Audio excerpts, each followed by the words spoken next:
నమస్తే, welcome to our voice. నేను journalist నవత. RG Kar college junior doctor అత్యాచారం హత్య కేసులో అనేక కోణాలు, దీని వెనక అతి పెద్ద కుట్ర ఉంది, అవయవాలకు సంబంధించిన స్మగ్లింగ్ కూడా ఉంది. దీంట్లో అక్కడ ప్రభుత్వానికి సంబంధించిన చాలా మంది నాయకులు అందులో ఉన్నారు అంటూ వాస్తవాలు అనేకం వెలుగులోకి వస్తున్నాయి. సిబిఐ ఇది టేకప్ చేసిన తర్వాత సిబిఐ కూడా విస్తుగొలిపే వాస్తవాలను బయటపెట్టింది. ఇదే తరుణంలో ఆర్జీకర్ కాలేజ్కి సంబంధించిన ఒక ఆర్టికల్ AP7am.comలో వచ్చిన ఒక ఆర్టికల్ భయంకరంగా తెలుసుకోవాల్సిన ఆసక్తికరమైన ఆర్టికల్గా అనిపించింది. అందుకే దాన్ని మేము తీసుకొని వచ్చా.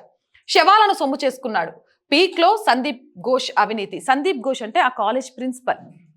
ఎప్పుడైతే ఈ అమ్మాయి అత్యాచారం హత్య జరిగిందో దాన్ని ఒక హైడ్రామాగా ఆత్మహత్యగా చిత్రీకరించే ప్రయత్నం చేయడం, ఎప్పుడైతే నిరసనలు వచ్చాయో అప్పుడు రాజీనామా చేస్తున్నట్టు బిల్డప్ చేయడం, ఈయన రాజీనామాను ఆమోదించకుండా ఈయనను వేరే పెద్ద కాలేజ్కి ట్రాన్స్ఫర్ చేయడం ప్రభుత్వం, ఇవన్నీ మనందరికీ తెలిసిన కథలే. అసలు ఈయన గురించి ఒకసారి తెలుసుకోవాలి అంటే ఆర్జీకర్ కాలేజ్ మాజీ ప్రిన్సిపల్ పై తీవ్ర ఆరోపణలు, కాంట్రాక్టుల్లో 20% కమిషన్ ముట్టజెప్పాల్సిందే. బంగ్లాదేశ్ కు అక్రమంగా మందుల ఎగుమతి, సిట్ విచారణలో ఒక్కొక్కటిగా బయటపడుతున్న వైనం. కోల్కతాలోని ఆర్జీకర్ మెడికల్ కాలేజ్ ఆసుపత్రిలో మాజీ ప్రిన్సిపల్ సందీప్ ఘోష్ అడుగడుగున అవినీతి అక్రమాలకు పాల్పడ్డారట. ఆసుపత్రికి మందులు, ఇతరత్ర వస్తువుల సప్లై కోసం పిలిచే కాంట్రాక్టుల్లో 20% కమిషన్ ఆయనకి ఇచ్చుకోవాల్సిందేనట. రోగులకు ఇంజెక్షన్ చేసిన సిరంజలను, ఇతర వ్యర్థాల రీసైక్లింగ్ విషయంలోనూ అవినీతికి పాల్పడ్డారట. అంతేనా, చివరకు అనాథ శవాలను అమ్ముకొని సొమ్ము చేసుకున్నారని సందీప్ ఘోష్ పై ఆరోపణలు వినిపిస్తున్నాయి. ఆయన అవినీతిపై విచారణ చేపట్టిన సిట్ బృందం వీటన్నిటిపైన దర్యాప్తు చేస్తోంది. సిట్ విచారణలో ఒక్కొక్కటిగా సందీప్ అక్రమాలు బయటపడుతున్నాయని అధికార వర్గాలు తెలిపాయి. ఆసుపత్రిలో ట్రైనీ డాక్టర్ అత్యాచారం నేపథ్యంలో సందీప్ ఘోష్ అక్రమాలు వెలుగులోకి వచ్చాయి.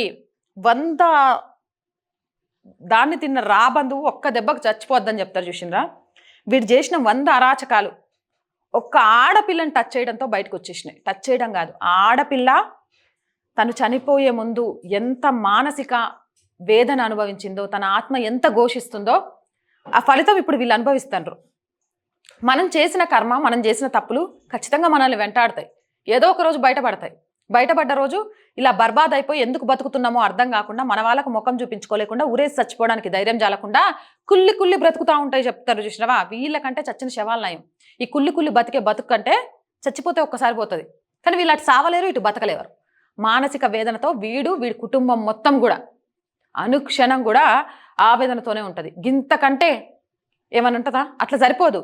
ఇలాంటి ఏవైతే బాడీ పార్ట్స్ కోసము శవాలను అమ్ముకుంటారో, మందులను అమ్ముకుంటారో, కాంట్రాక్టులు తీసుకుంటారో, నడి రోడ్డు మీదకి తీసుకొచ్చి ఇంకొకటి ఇలాంటి తప్పు చేయని శిక్షను విధించాలి. అలాంటి చట్టాలు ఎప్పుడు వస్తాయి భారతదేశంలో అని ఎదురు చూస్తున్నా. తప్పు చేస్తే ఏముందిలే, ఈ కోర్టు అయిపోయిందా, జిల్లా కోర్టు పోదాం హైకోర్టుకి, హైకోర్టు అయిపోయిందా సుప్రీంకోర్టుకి పోదాం, అరే సుప్రీంకోర్టు కూడా తీర్పిచ్చిందా రాష్ట్రపతికి రిక్వెస్ట్ పెట్టుకుందాం. ఈలోపు వాడి వయసు మొత్తం అయిపోయి ముసల్తనం వస్తుంది. ఆ ముసలోడిని ఇప్పుడు చస్తే ఏంది, ఇంకొకసారి చస్తే ఏంది, ఇంకేముంది చస్తే చచ్చినంత అనుకుంటారు. వాడికి పశ్చాత్తాపం ఎక్కడ ఉంటుంది? ఈలోపు జైల్లో సినిమాల్లో చేయించినట్టు బొచ్చలో చారన్నం ఏముండదు, ఎగ్గు పెడతారట, నాన్ వెజ్ పెడతారట, అన్ని పెడతారట. మంచిగా సుఖంగా తిని 3 పూటలు మేసుకొని కూర్చుంటాడు. ఇక మధ్యలో ప్రార్థనలు చేసి ఇలాంటి ఏమైనా చేస్తే మన వాళ్ళకు సానుభూతి కలిగిందంటే శిక్షలను కూడా తగ్గిస్తారు. ఇట్లున్నంత కాలం తప్పు చేయాలంటే భయం ఏం నుంచి వస్తుంది? ఏముందిలే, మనకి ఎన్ని చట్టాలు ఉన్నాయో ఆ చట్టాల్లో లొసుకులు కూడా అంతే ఉన్నాయి, వాటి ద్వారా తప్పించుకోవచ్చు అనుకుంటారు ఇలాంటి వాళ్ళు. శవాలను కూడా పిక్కు తినేటోళ్ళు. సందీప్ ఘోష్ అవినీతికి సంబంధించి గతంలోనే డాక్టర్ అఖ్తర్ అలీ ఫిర్యాదు చేశారు. అయితే విచారణ మాత్రం జరగలేదు.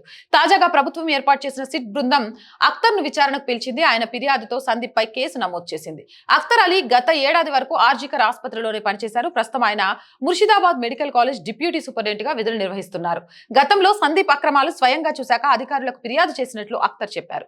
సందీప్ బంగ్లాదేశ్ కు మందులు ఎగుమతి చేస్తున్నారని, కమిషన్ పుచ్చుకొని కాంట్రాక్టులు కట్టబెట్టేవారని ఆరోపించారు. దీనిపై ఉన్నతాధికారులకు అప్పట్లోనే తాను లేఖ రాసినట్టు సిట్ అధికారులకు చెప్పారు. ఆసుపత్రి ఆస్తులను తన సొంత ఆస్తులుగా లీజుకి ఇచ్చేవారని, మందుల సరఫరా కాంట్రాక్టులను సందీప్ ఘోష్ తన బంధుమిత్రులకు కట్టబెట్టేవారని మండిపడ్డారు. పరీక్షల్లో ఫెయిల్ అయిన వైద్య విద్యార్థుల నుంచి డబ్బులు తీసుకునేవారని అన్నారు. అనాథ శవాలను అమ్ముకునేవారని, ఆసుపత్రిలో పోగయ్యే వ్యర్థాలను రీసైక్లింగ్ చేయించి సొమ్ము చేసుకునేవారని అఖ్తర్ అలీ చెప్పారు.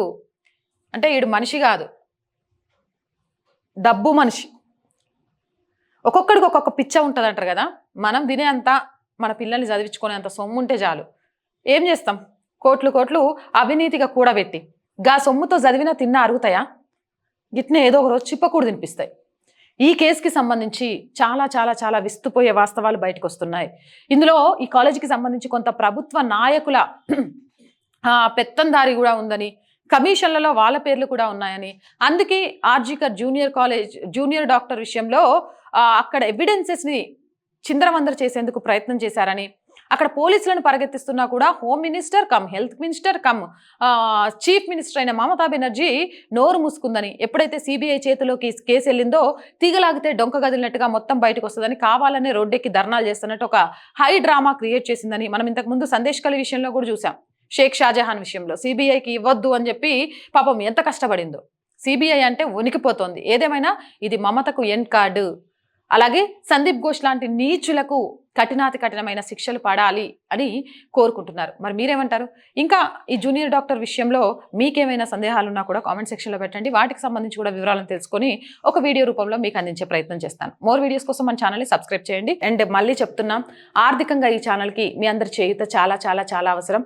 ఆర్థికంగా చేయూత చేయాలి అనుకునేవారు స్క్రీన్ మీద గూగుల్ పే, ఫోన్పేతో పాటు అకౌంట్ డీటెయిల్స్ ఇచ్చాము. దాంతోపాటు యూట్యూబ్ జాయిన్ లింక్ ద్వారా కూడా సపోర్ట్ చేయొచ్చు. అండ్ వ్యాపార ప్రకటనల ద్వారా కూడా వాయిస్కి చేయూతనందించవచ్చు. 8328500576 ఈ నెంబర్కి కాల్ చేసి మీ వ్యాపారాన్ని విస్తరించుకోవడంతో పాటు ఛానల్కి ఆర్థికంగా చేయూతనియొచ్చు. అండ్ వీడియో చూస్తున్న ప్రతి ఒక్కరూ దయచేసి సబ్స్క్రైబ్ చేయండి, లైక్ చేయండి, షేర్ చేయండి. జై భారత్.